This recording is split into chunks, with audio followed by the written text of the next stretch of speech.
Hello and welcome to episode 312 of AvTalk. I am Ian Petchnick. Jason is off this week, and filling in on the podcast this week is my colleague Chris Lomas, saying hello from London, I believe. Chris, welcome back to the show. Great to be back on the podcast, Ian, and yes, hello from London. It's been a busy week. Jason, I think, picked actually any week these days is a good week to be off, but Jason's down in Mexico City focusing on rail transportation pursuits this week rather than aviation. So good luck to him, and he'll be back next week. Chris, thanks so much for filling in. We've got a pretty healthy show this week, a lot of updates on things that we've talked about in the past couple weeks, and then some new stuff that's happening and some old stuff that's new again.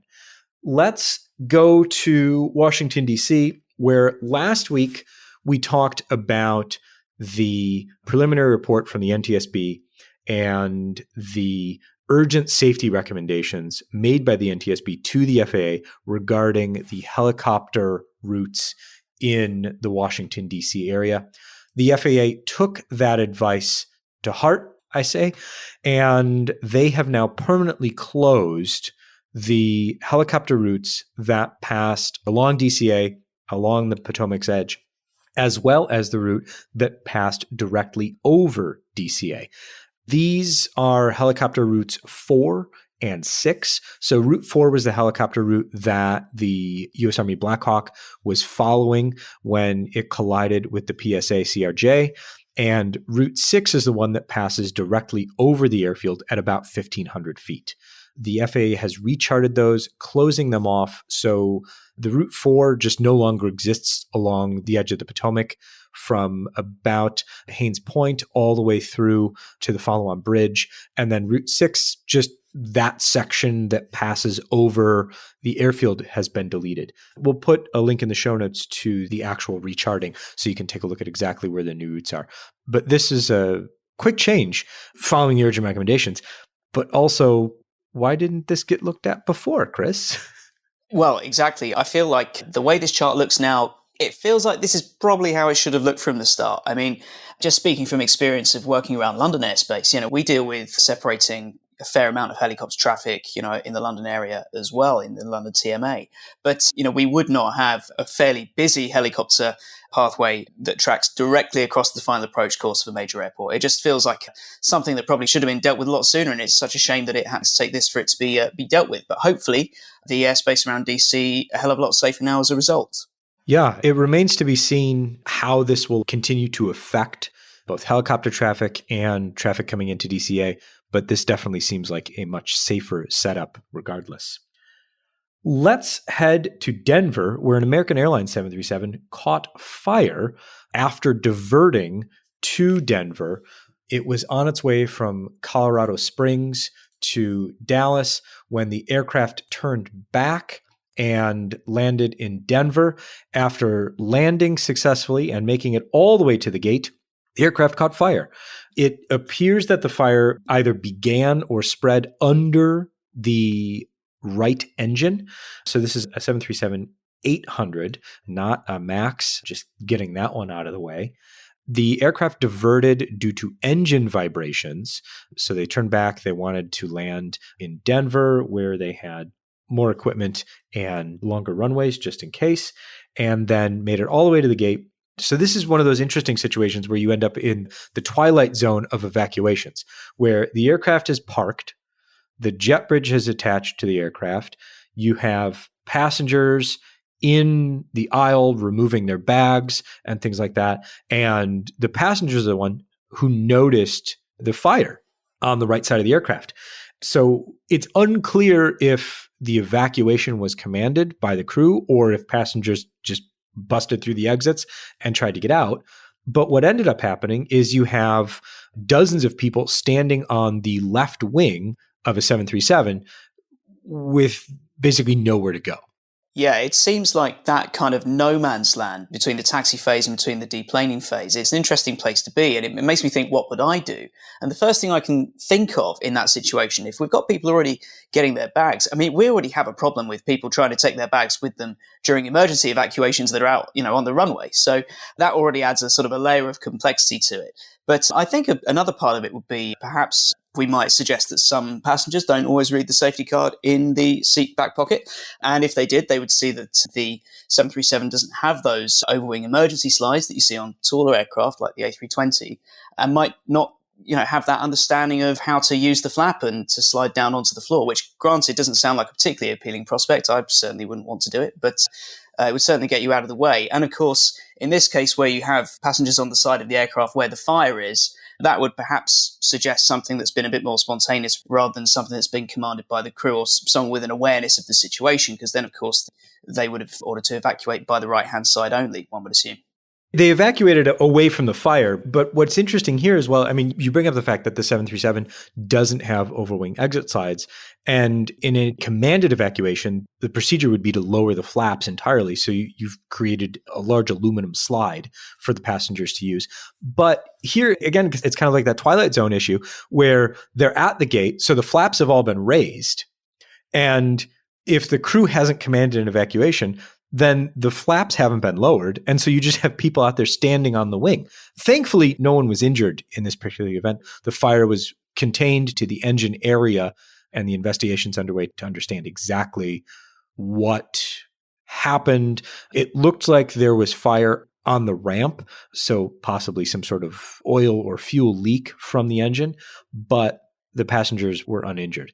But it leads to some interesting conversations about what you're supposed to do in a situation where there is a reason to get off the plane as quickly as possible, but the crew doesn't necessarily have a handle on things quite yet because everything's happening in that kind of intermediate period where everyone's trying to get their bags and get off the aircraft in a normal way. Yeah, absolutely. And no doubt the investigation will give us some key takeaways that the airlines and potentially the aircraft manufacturer as well can start to put into procedures for those kinds of things. Because I feel like we never really have a procedure until we figure out we need one. So this is perhaps a great opportunity to enhance what we already have there and come up with something a bit more specific. Yeah, absolutely. Let's come to Chicago now, because we have a preliminary report from the NTSB on the runway incursion involving a FlexJet Challenger and a Southwest Airlines 737. The NTSB preliminary report goes into some detail on the relative distances between the aircraft, both vertically and horizontally. They passed at the closest point within 200 feet laterally, where the Southwest Airlines 737 during its go-around was crossing the runway 4 left as it conducted the go-around down runway 31 center. They were 200 feet laterally, and they were just a few hundred feet in the air vertically at 175 feet. So close, very, very close. But the most interesting part for me is from the post-incident statements made by the FlexJet pilots. And I'm going to read a little bit from the NTSB report. The crew indicated that as they turned left onto runway 4 left, 22 right, the sun was impeding visibility from the right side of the aircraft. I'm going to make an editor's note here and say that this was also the direction from which the Southwest 737 was approaching. So that's something to keep in mind. Back to the report. Quote, however, they did not recall seeing any hold short line pavement markings or any other signs for the 31 left intersection as they taxied onto runway 4 left, 22 right. They stated that taxiway F and runway 13 right, 31 left were in close proximity to each other, and by the time the nose wheel had straightened out, they were likely halfway across the runway 13 right, 31 left. They further stated that runway 13 right, 31 left appeared to have been very similar width to taxiways, and they had not recognized it as a runway. The captain stated that as he approached runway 13 center, 31 center, he had thought it was runway 13 right, 31 left. So, I mean, there's a lot going on here, right? Yeah. I mean, that statement to me, looking at the diagram of the airport, looking at the satellite imagery, I understand how that could happen. But then the report further goes on to provide imagery of the hold short bars and the signage delineating runway 13 center, 31 center.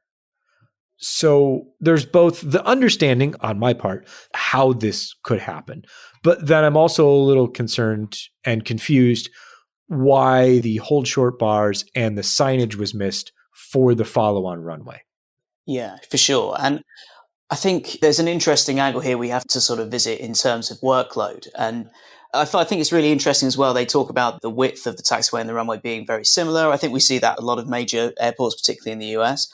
But I guess it's just so easy when you're being given a lot of instructions and potentially taking some more complicated taxi routings just to get a little bit behind and just to confuse things. And I've been in a similar situation myself, in a taxi. So it does happen, but it is a little bit of a strange one to kind of have missed so many big signs that clearly say where they are.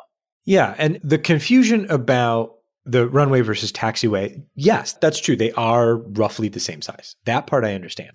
But the crossing of the whole short line, I mean, that to me seems like, a little bit of a lack of awareness there. And then operating at such a busy airport like Midway, I mean, I think there's definitely some lessons to learn. And I'm going to be interested to see what the NTSB kind of digs into here about what procedures there should be to make sure that these kinds of things don't happen again. And it's also interesting to me that there aren't, runway 31 left is not really used by major carriers. So I guess I can understand, well, we're not going to spend money to put in hold short bars there.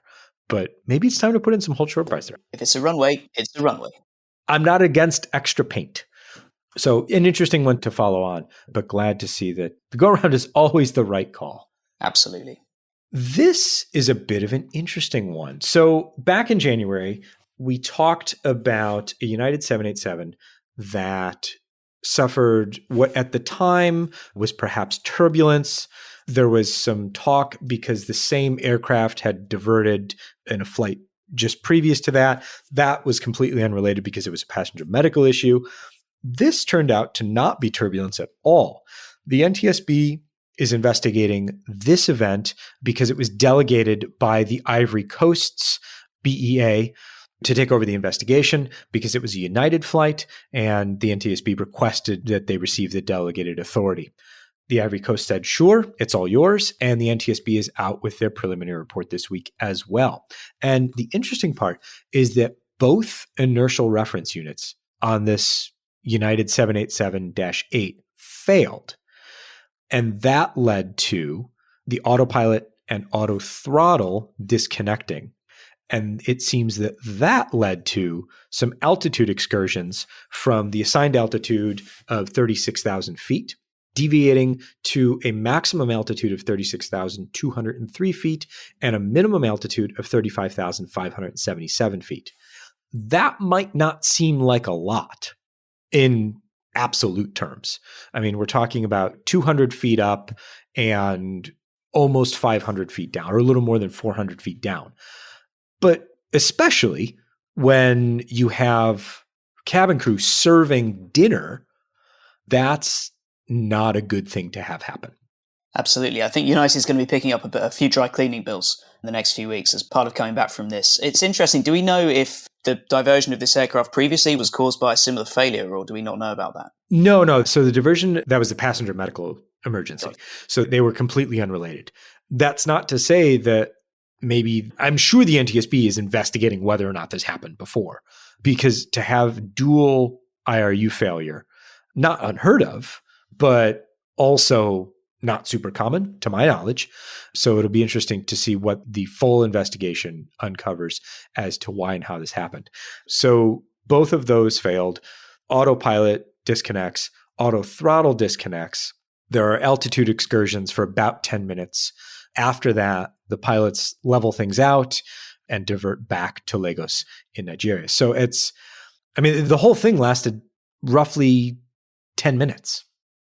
The other interesting thing here is that the CVR was overwritten because the CVR on this particular aircraft, like most aircraft these days, still only records 2 hours of audio.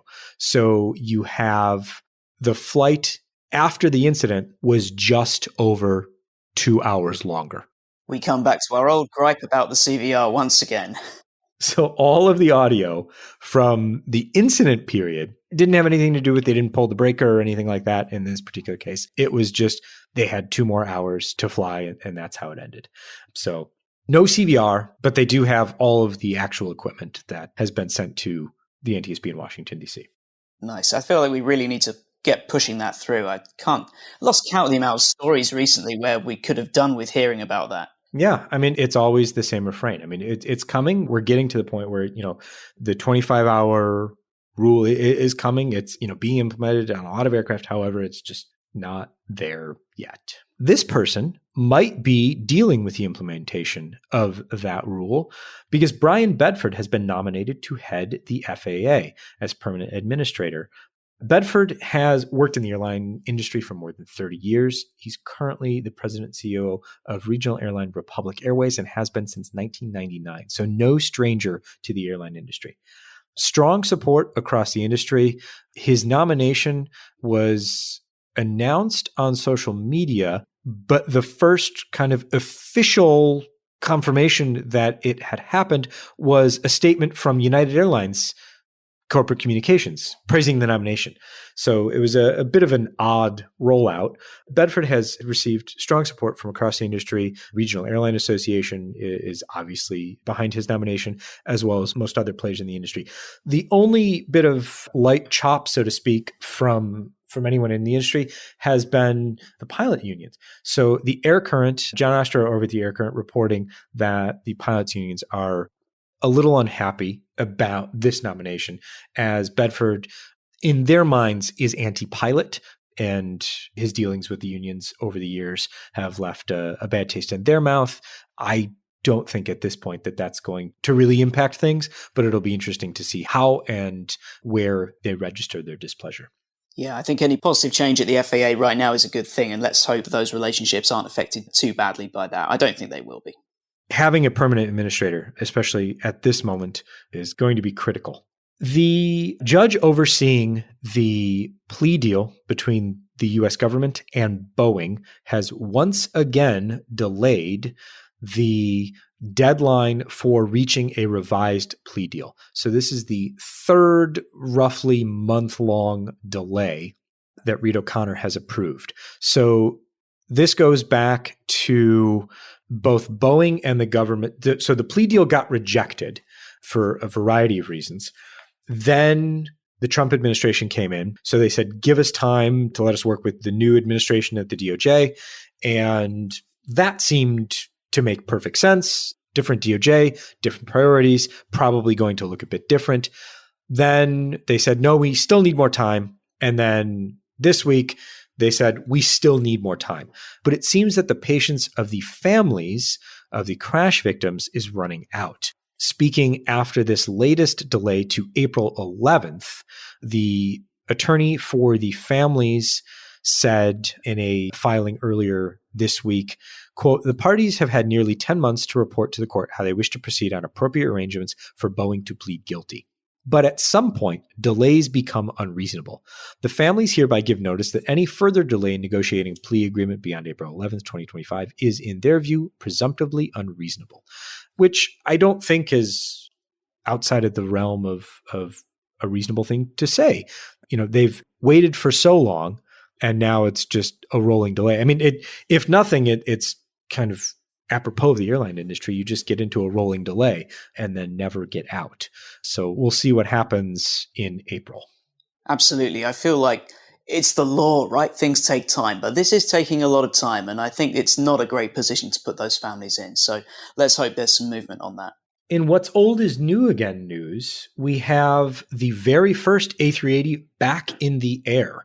After undergoing months of preparations, MSN 001 took back to the air this time for the first time in 3 years, as Airbus is looking to bring improvements to the in-service A380 fleet and using this particular aircraft as the test bed to get all of that certified so that they can install it into the active A380 fleet. So no hydrogen engines being mounted on the rear fuselage, nothing like that. It's just we're testing upgrades to regular old A380s, and we need an A380 to do it. Nothing terribly exciting for now. What better way to test upgrades to old A380s by installing them on an old A380? Exactly. I think a lot of people might be surprised that aircraft is actually still airworthy. I think we had quite a few people reach out to us on social media saying, hey, isn't this in a museum? Yeah, I mean, not that particular one, but Airbus said it did take them months to get this thing ready to go.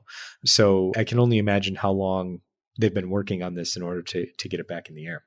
In Russia, we've had the first flight of the re-engined Superjet. So United Aircraft is on a program to domesticate the Superjet.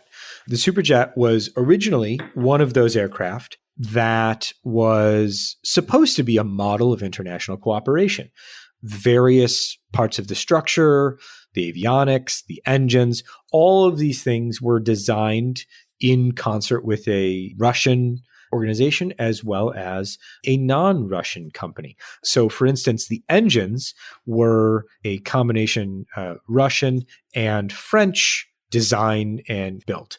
As sanctions have taken hold and the Russians are seeking to not rely on creating basically counterfeit parts for Airbus and Boeing aircraft, they've embarked on this project to domesticate the Superjet as well as restart production of other aircraft. And so for this week, the Superjet flew for the first time with the PD-8 engines, which are entirely domestic Russian creation. So it was a 35-minute and 37-second flight flying over eastern Russia. Everything seems to have gone well, and they proceed apace.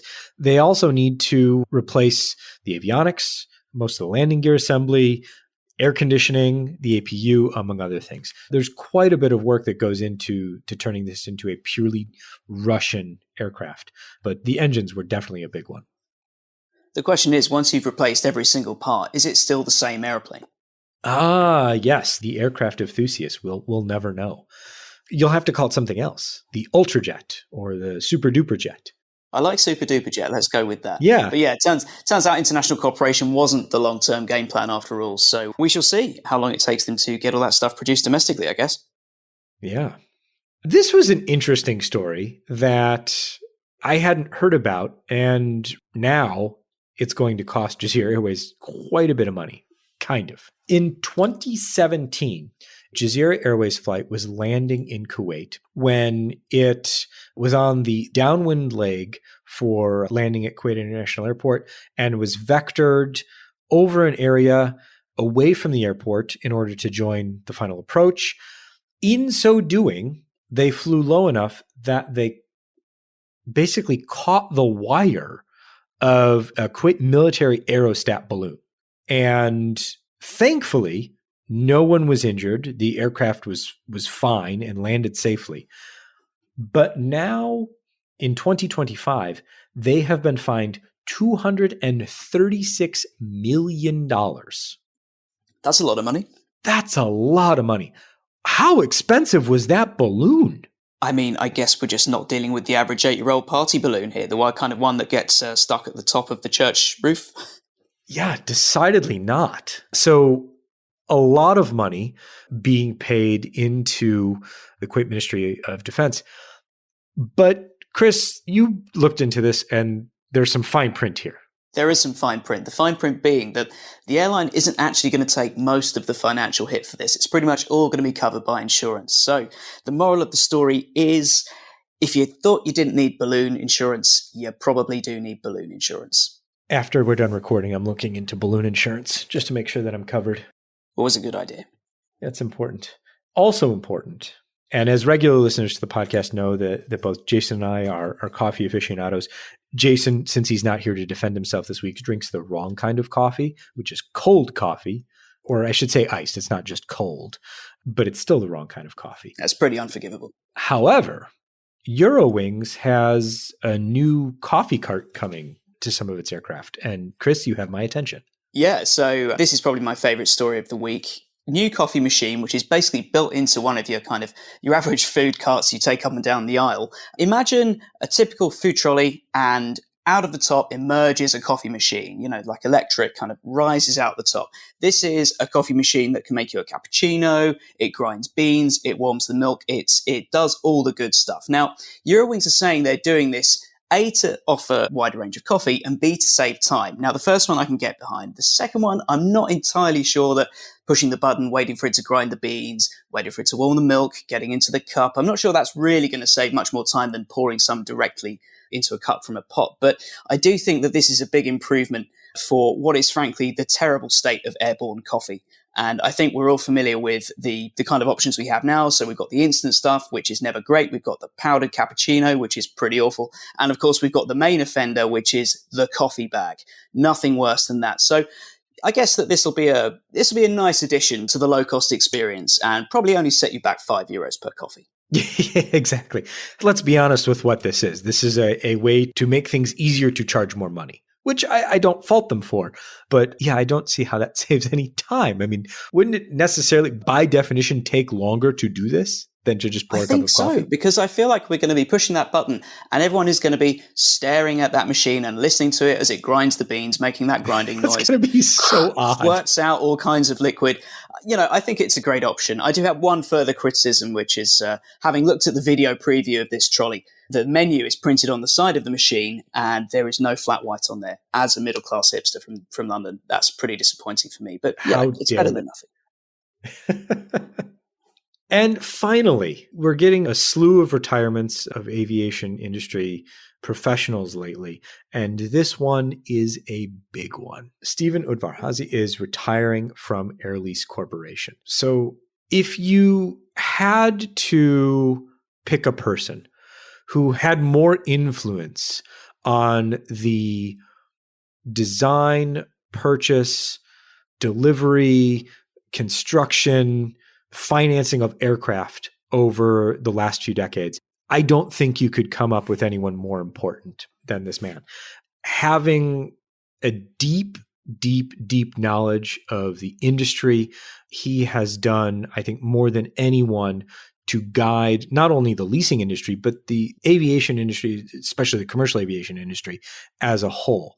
Just an incredible career, and finally retiring on May 2nd, following Air Lease Corporation's 2025 annual meeting, and then will continue to serve on the company's board of directors until next year's annual meeting. So congratulations on an incredible career and a lengthy one at that. I don't think you can overstate his impact on the industry. Absolutely. On the industry and, essentially one of the founding fathers of aircraft leasing, which is pretty much one of the most definitive models we have for commercial airlines and aircraft fleet management these days. So what an amazing career. Happy retirement. There you go. Chris, thank you so much for filling in and on short notice. I knew Jason was going to be gone, but unfortunately, the person who is going to step in to Jason's shoes this week is dealing with a sick child. So unfortunately, they were unable to join. And Chris stepped onto the breach very ably, and I appreciate that so very much. Anytime. I got to talk about coffee, so always good. Yeah, as long as there's a coffee story in the podcast, then we'll be able to join. I appreciate that. Thanks for having me. This has been episode 312 of AvTalk. I am Ian Petchnick, here with sometimes Chris Lomas. Thanks for listening, everybody.